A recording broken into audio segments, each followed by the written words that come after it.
Am I the a-hole for not consulting my husband about having my best friend's husband's baby? My best friend and I have been close since elementary school, and I think of her like a sister. Due to health conditions, she's always known that conception would be difficult for her in the future, and we've had many discussions about it around the time we were in high school and college. I offered to one day donate my eggs to her if she is unable to conceive naturally. This wasn't something I forced upon her, nor did she pressure me to offer this. It's been a mutual discussion we've circled back to every few years, and we're very much on the same page. I trust she would make an amazing mother, and I would be able to have an aunt-like relationship with her children. Fast forward to the present day, and now we're both married. My husband and I don't plan on having kids until our mid-30s, when we have more money and a nice house. My best friend and her husband have been married for 2 years and are looking into family planning. She's gone through testing, and it came back that she's unable to conceive or carry a child at all. She told me that if they were to have a baby, they would need both an egg donation and a surrogate. A surrogate can be very expensive, so she asked me the other day for my honest thoughts on taking on that role. Meaning I would basically skip egg retrieval, just receive artificial insemination, and then carry the baby. I told her I need time to think about it, and she respected my answer. A couple of days later, I told my husband about the situation and how I was still thinking it over. He got upset and said he wasn't comfortable with me carrying another man's baby, especially before his own. His tone came across as accusatory, and I reminded him that this was entirely clinical. I told him that thousands of women donate eggs and decide to become surrogates, but he said that this wasn't about the medical procedure. It was something we both had to live with for 9 months. He felt that this wasn't something I should be allowed to decide without consulting him, since the pregnancy would involve him as well. He also said he would feel weird seeing me pregnant with another man's baby, and he wasn't sure if he could see me the same if I went through with it. After some back and forth, he told me that I could only have my friend's baby if we could agree on it, but he went on to tell me that he would never agree. I understand where he's coming from, but I also think that at the end of the day, it's my body. And this has been something I've discussed with my friend since before either of us met our husbands. So it feels like I should still be allowed to make this decision on my own, even if that decision is no. Am I the a-hole? Here are the top comments. You're the a-hole.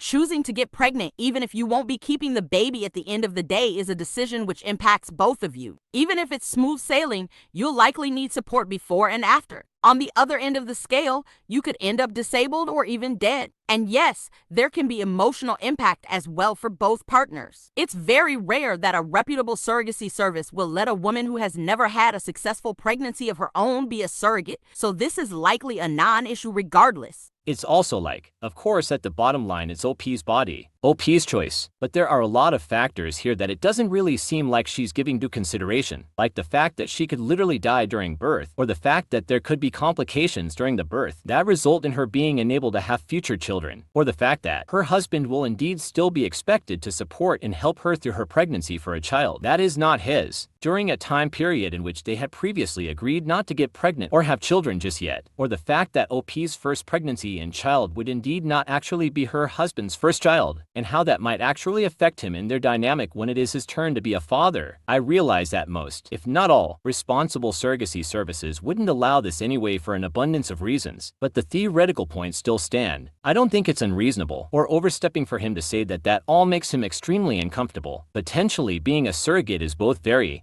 different and much more dangerous than potentially being an egg donor. Pregnancy and childbirth are both major medical procedures, with dozens if not hundreds of potential irreversible risks and consequences.